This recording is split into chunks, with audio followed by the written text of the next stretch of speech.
Сәлем балақай, бірге үйренемізбен жаңа тақырыпты игеруге дайынсың ба? Ендеше көп сөзбай сабағымызды бастаймыз. Бүгінгі сабағымыздың тақырыбы дыбыс, сөз, дыбыстар әлемінде.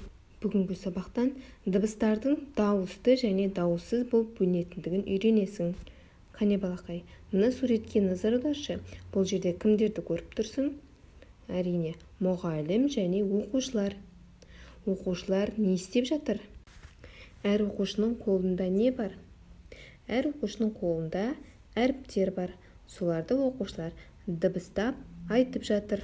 Балақай, алдыңғы тақырыпта үйренгеніміздей дыбысты біздер айтамыз ауызбен және құлақпен естиміз. Балақай, мына суретке қарайтын болсақ, оқушылардың қолындағы әріптердің біраз бөлігі қызыл түсті, енді бірі көк түсті. Мұның себебі не деп ойлайсың? Оны білу үшін келесі ертегіні мұқият тыңда. Әлде қандай патшалықта емес, мемлекетте емес, тура өзіміздің осы аузымыз болыпты. Үйдің төбесі таңдай, еден дегеніміз төменгі таңдай. Үйдің екі қабырғасы екі жағы болыпты.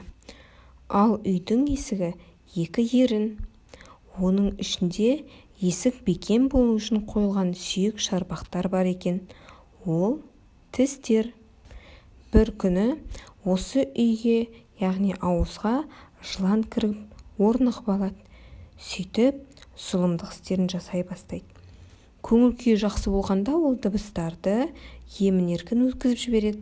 Мысалға, мыналай: А, О, Е, И, О, У. Бұл дыбыстар үстіне қызыл көйлек киіп, есіктен емін-еркін өтіп шығып жатады. Ал кейбір дыбыстардың жолына сұр жылан түрлі кедергі жасап, есікті жауып қояды. М, Н, Т шығар кезде тіпті таңдайға жабысып қалады. Сөйтіп сұр жылан дыбыстарды ысылдауға, шырылдауға, қырылдауға мәжбүр етеді. Біресе сұр жылан дыбыстарды құйрығымен ұрады. Р. Бұл дыбыстар ауыздан емін-еркін шыға алмайды. Сондықтан олар үстеріне көк көйлек киіп шығады. Сонымен емін-еркін шыққан дыбыстар дауысты дыбыстар, қысылып шыққан дыбыстар дауыссыз болып екіге бөлініп қалады. Қызыл көйлек киген дауысты дыбыстар өз-өздерімен, ал көк көйлек киген дауыссыз дыбыстар өз-өздерімен жүріп жатады. Оларды ешкім жекелей түсінбейді. Сондықтан олар бірігіп буын құрайды.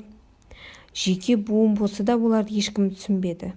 Содан буындар бірігіп сөз құралады. Жалғыз сөздің де мәні болмағаннан кейін олар бәрі бірігіп ақылдасып, сөздер бірігіп, бір ойды білдіретін толық сөйлем жасайды. Міне балалар, содан бері дыбыстардың адамға пайдасы тиіп, әлі күнге дейін тіл құралы болып келе жатыр екен. Балақай, сонымен түсінікті болды ма? Не себепті мына жердегі әріптердің жартысы қызыл, жартысы көк түспен белгіленген? Өйткені А, Ә, Ö дыбыстары дауысты дыбыс, олар кедергі ұшырамай шығады. Ал көк түсті Б, С дыбыстары кедергі ұшырау арқылы шығады. Оны өзің айтып, әріптерді байқап көрсең болады. Бүгінгі сабақ түсінікті болды деген үміттемін. Келесі сабақта кездескенше каналға тіркелуді ұмытпа.